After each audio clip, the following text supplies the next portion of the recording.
Hello everybody, welcome back to another video. I'm hoping you guys are all having a fantastic day. So in today's video, as you can tell by the title, we will be talking about the potential, right? It's a potential for a large storm, probably a snowstorm, a winter storm of some kind across the United States in around the 10, really kind of the 8 to 12 day kind of time frame. 8 days out. So yes, it is rather far out, and this is definitely a kind of a lower confidence forecast. However, I've been kind of analyzing the models, the ensembles, and it took me a while. I'm not gonna lie. I think though, however, what I'll show you is enough to again warrant the title of today's video, and it seems that despite the inconsistency that the models have been having for the past few days, they finally have kind of solidified at least on one storm. So yes, it could be a large one. I wouldn't say massive, right? Definitely not anything historic at this point, but usually the first big one of the year across areas that haven't seen it, right, which is pretty much everywhere other than Wyoming and Montana and portions of South Dakota where that first snowfall fell, that big storm. So yes, definitely snow, probably some heavy rain, severe weather, but again, it is still very far out, so it's kind of useless trying to talk about the details. Okay, before we get into that, I do want to say that if you guys do enjoy these type of videos on my channel, if you're a weather enthusiast, weather hobbyist, I love the weather as well. So if you like the style I'm formatting this into, subscribe. It helps out the channel. Obviously, don't do it just because I told you so. Make it a reasonable subscription. And if you have any comments or concerns, leave them down below. Hitting the like button also helps out a lot. All right, without further ado, let's get into this. So let me explain why I didn't record a video yesterday.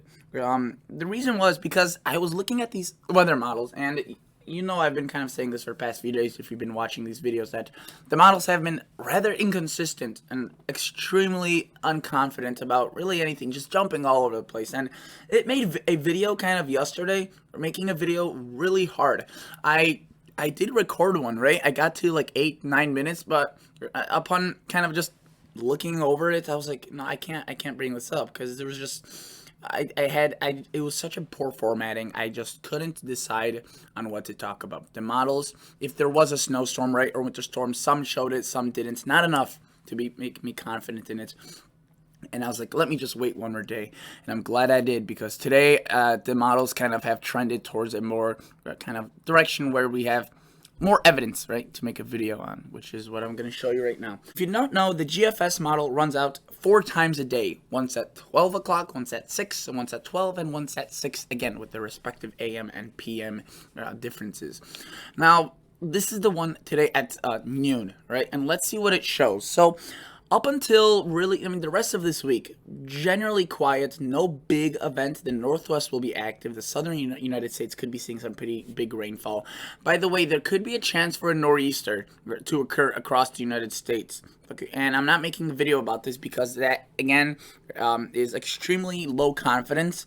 And even if it does form, which a lot of models do have it forming, it's either it hits the Northeast or it doesn't. So it's either I make a video about it or it just completely goes off. So, this is kind of the unique situation with nor'easters, because if I have a system across the central United States, and it shifts 100 miles to the west, right? Well, locations will be impacted just further towards the west or east. And in this case, if it moves off, then there's nothing to talk about. And this could be occurring in the next 100 hours. But again, today's video is not about that because the confidence is too low. I'm just warning you that there is a chance for that. So, yeah, let's continue playing this forward. Again, here's a timeline, by the way, for folks that are wondering. November 8th, again, don't really pay attention to the exact details of, what time of the day this will be occurring, because this is not really a guaranteed forecast. This is one weather model, but we can make a general forecast after looking at many, which we will do. So notice many storms for the Northwest, and they start kind of small, but you can see this one's a pretty big one. And now this, after really the hour 200, where it kind of starts bordering into the longer range, the medium to long range, is where stuff gets interesting. So notice it's been dry and actually warm for much of the United States in this kind of 240 hours, and things are about to change, and let me show you. Yesterday, the models were kind of hinting at it, and it wasn't enough to make a video about, so I didn't make one, right? I'm not going to just force a video out for no reason. And notice right here, boom, we start seeing a storm. It is in its early stages of development. You know, this isn't terribly far out. It is rather far out, but if you recall, the first snowstorm of the year, the one that occurred across Wyoming, South Dakota, Montana, I started talking about when it was 270, 280 hours out, right? So similar to this one, a bit even further out. And that one did come to fruition. There was some changes, obviously, but overall, it stayed the same. And I have kind of the similar confidence level with this one. So if you don't believe that, you could go back to my earlier videos, and I think you guys remember. I was talking about that storm, I think, for like a whole week, and it did occur. So that was kind of a big win, if you will, for my credibility. But as I push this forward, notice that what I do see, or what we see, is a system. Now this one, according to the GFS, doesn't really develop into a snowstorm. It does drop some snow, but more of a kind of a rain system. But it's cold front. Look right here. There's a trough. Of course, it starts riding kind of this trough, and look what the GFS does with it. It brings it to the north, starts shooting some snow. I mean, that is massive system, right? And it brings down some very, very cold air and turns on lake effect. You know, a classic kind of after effect of a big system, and obviously the snow would be significant, but I'm not here to show you the details. I just kind of want to quickly look at the temperature anomaly. Oh, not bad, pretty chilly. But I do why I wanted to show you that is the kind of the consistency with the models now, and kind of what I've picked up on. So let's go back to the newest one, which is literally just rolling in as I'm recording this video, but let's watch it. Here's your hour kind of out, plus 48 into the future, 52, 60, etc. Notice the south, the west, the only areas that see activity. This is now next Sunday. This is now Monday. You can see right there. Did you see that? I kind of missed that. Right there. Look how close that nor'easter gets with that new GFS model. It's there. And again, it could be kind of either occurring in the next 100 hours or just occurring, but off the coast. So it's definitely something. It probably wouldn't be a snowstorm if it does occur. I failed to add that, but that's very important. It'll probably just be a rainstorm.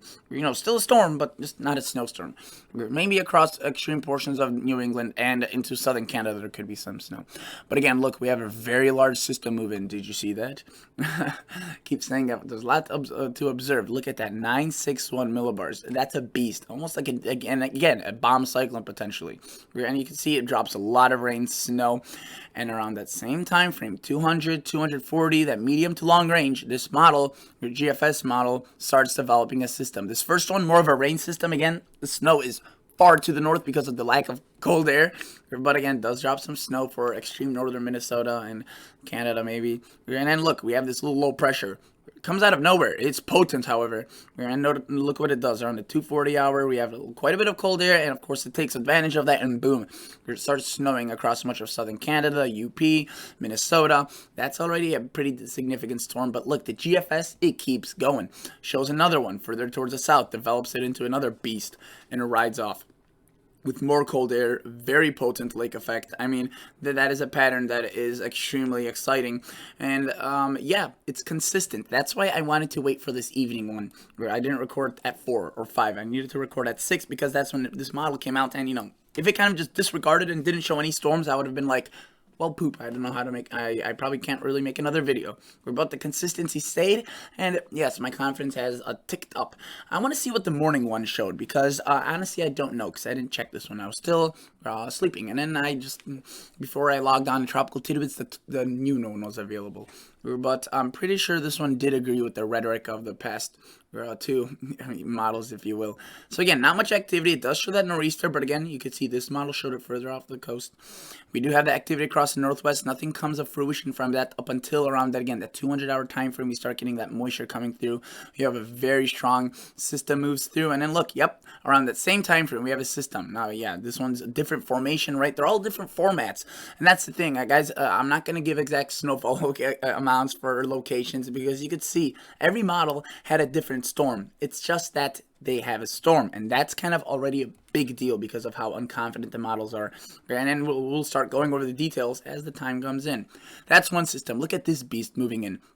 That definitely is going to produce some sort of a system, and it will. You can see right there across. I mean, that is a very. I mean, this is a really extremely potentially active pattern. I mean, this could be honestly some of the most active November weather we've had in a while. because last November I remember there was a heat wave, there was very little snow. I'm really excited, folks, and if you're a snow lover, if you're just an active weather lover, you should be excited as well. Now, obviously, with this comes dangers of snow driving, ice storms, and severe weather, so that's why I always try to be careful when I say I'm excited, because I'm excited for the weather part, obviously not for the human suffering part, okay? So please don't flip those words on me, as I've never said that, and I don't think anyone has flipped those words, but the potential of people is pretty much limitless. All right, let's see what the Canadian shows. So you can see the GFS has been getting on it. Now here's where the kind of the downside of the Canadian is. Look, it shows, even if it shows the system, it only goes out to 240 hours. And if you recall, that's when the GFS starts showing it.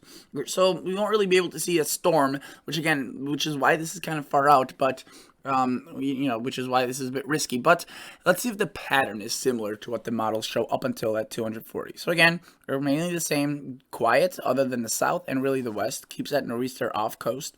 We do have a bit of that precipitation across the northwest. Nothing really comes to fruition there. Look, we have that big system, and it starts moving into the United States. But again, it stops us at 240, but we do have a low pressure, weak cold front. Again, if this were to go out another few days, I'm pretty confident we would have seen some sort of a snowstorm develop, but we don't know, which is why, again, the confidence is higher than it was yesterday. It's substantially ticked up, but it's I wouldn't say it's high, or maybe medium at best. But again, I'm not like the news where I just say something until it's pretty confident, right? The news wouldn't talk about this because, first of all, they don't have time to talk about it for this long, and they also don't really want to risk the chance of being wrong. But on this weather channel, it's all about kind of just having fun, and if I'm wrong, I'm wrong. But again, if it's something like yesterday where there is little confidence, I'm not going to make a video about nothing. It's enough confidence to make a video about, but it's definitely enough, lack of confidence where I could still be wrong. Oh, right there. I put that perfectly. Finally, the words came out of my mouth the way I wanted them to. Let's see what the European shows. It only goes out to 240 again, so it won't really show us that storm unless it develops it early. But what we can see is what it shows up until then. Notice the south and the northwest active. I do want to say that the European does bring a very large nor'easter system very close to the shore. There again, wouldn't be snow, but definitely some rain if that does come on shore, which is a possibility. Now, regardless, you can see it does move in a lot of precipitation onto the northwest and west. And that pattern is very similar to the GFS right there. Boom, that large system, several large storms, and it does develop a very large system across southern Canada. Nothing across the United States, but it does. In the last few hours of its model run, let me show you what it starts doing. Right there, do you see that? That's going to start picking up. Let's pause this model. That's going to start picking up momentum. And if I had like 20 more slides to this, or even just 3 or 4 more slides to this map, I guarantee you there will be a storm kind of brewing out of that. And I have proof for that because, well, I don't have proof about this singular model, but I could show you the family of this European. All models are part of a larger ensemble of models, and let me tell you that some of them have many, right? So if a lot of them, 3/4 of them show a snowstorm, you pretty much go with that fact because the chances of 1/4 being wrong are small, especially if it's a growing number showing that snowstorm.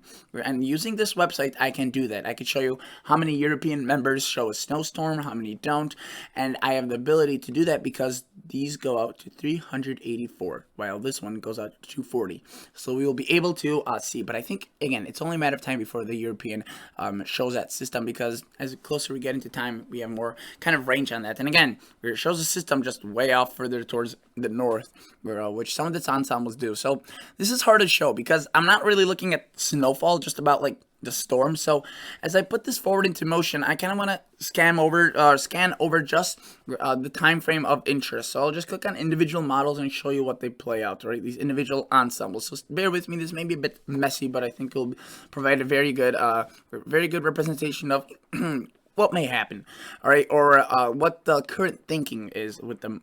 What may happen, right? It's a forecast after all. So let's take a look at P26. Why did I choose P26, you ask? I don't know. it's just a random model ensemble. Notice, let's see what it does. Again, it's part of the European family, and look, as we put this forward, look across the west. We do see a lot of gathering of precip, and by the way, they all show a pretty dry pattern up until then, and that's again, that's pretty confident in that sense. But then look, we do see that storm snow across Canada, Montana, and the northern United States, and again, around that same time frame. Look, 240, 250, a bit further out with some, a bit less further out with others. We do see a storm. This one juts out a large precip event across southern Canada. There are some snow for pretty large Shady Thunder Bay, potentially north kind of Lake Superior. Still rainy for much of the largest metros of maybe just Quebec, seeing some ice with that. But again, this is an ensemble of many models, so let's not get into details. But look, right there, boom, it shows a system. A potent one, maybe not massive, but look, it's not done. It continues showing snow. Develops kind of a reformation of another system, and yeah, I mean, it's extremely active. And if I take a look at P28, why did I choose this one? Because it's a random one.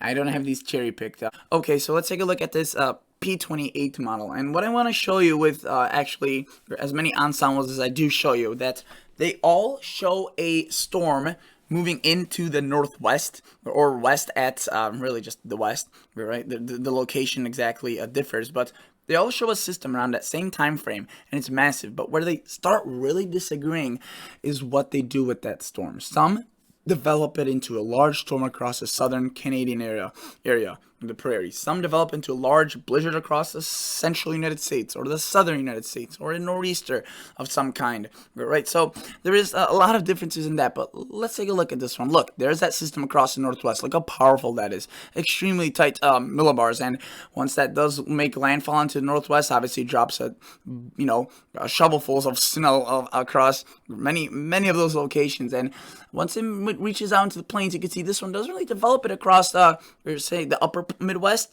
but into more of southern Canada. Look at Ontario, just sees a massive windstorm there. And though, however, look what it does later on, kind of from that cold front of that system, it does end up developing some kind of storm, and it does have some snow with it. So again, it is very interesting. And look, while that second one is ongoing, look what's across the northwest. Another attack of precipitation. So yeah, let's take a look at P34, another random model. And you can see right there, we have a constant inflow of precip up around that 200 something hour timeline. There's that bigger kind of flux of precip, and from that is where we could see a system. You can see this one isn't as excited about that. It just kind of shows a more consistent flow, which then develops into almost like a clipper across southern Canada, but still ends up developing a winter storm of some kind later on. Let's take a look at this model, P26, another random model. And again, there's our around that same time frame. It does bring in a system across the west. You could see it's more across kind of southwest orientation, and what that does is it develops into a kind of a bigger storm across those respective areas. But look, it sends that clipper, right, similar to what the other model did, and look across the plains right there, boom, that's a pretty significant storm. Okay, so now I just kind of want to summarize what to take away from all these ensembles that I showed you, and I'll show you a few more in just a second. But basically, around 3/4 of all the models, which is a significant amount compared to yesterday and the day before that, show a significant system moving across the northwest. Yes, just across the northwest, or just the west, right? And then that number drops to, I would say, around half, maybe slightly over half, maybe closer to 2/3 of that they kind of develop a system across the United States of some kind, a snowstorm around a bit later, around this time frame. You can see this model most definitely does that in quite a big fashion. You can see right there, it tears through many locations with pretty heavy snow. Now, that other third just doesn't really develop a system, and I've showed you some of these ensembles. I think P11 was one that really didn't develop a system. It developed a clipper of some kind. It was pretty weak. I don't really even want to call it that. And then there's also some models that develop a storm, but it's further out in time, closer to the 300-hour timeline, and not necessarily in that 200-hour kind of window that I've been talking about. So again, I think that as we continue going forward, we'll definitely see what results of that. I think the trend will continue to develop a system of some kind, especially what the GFS showed, again, ranging from 220 hours, like this one, you can see P39, there's our system. It develops a storm of pretty big magnitude, and again, it's one of those 2/3 of the models that does that. And yeah, that's pretty big, and it shows an active pattern even beyond that for sure. But again, there are a few models, quite a few, probably a third that develop that northwest system, but don't really develop a massive storm across the United States. This one does it kind of. It develops a storm across the northern Canada area, and look at that. Look at some sort of a nor'easter. So a lot of information, folks, but I think the chances are growing, and we'll see this in the next few days. I'm early on it, but I kind of like being like that. All right, thank you for watching. See ya.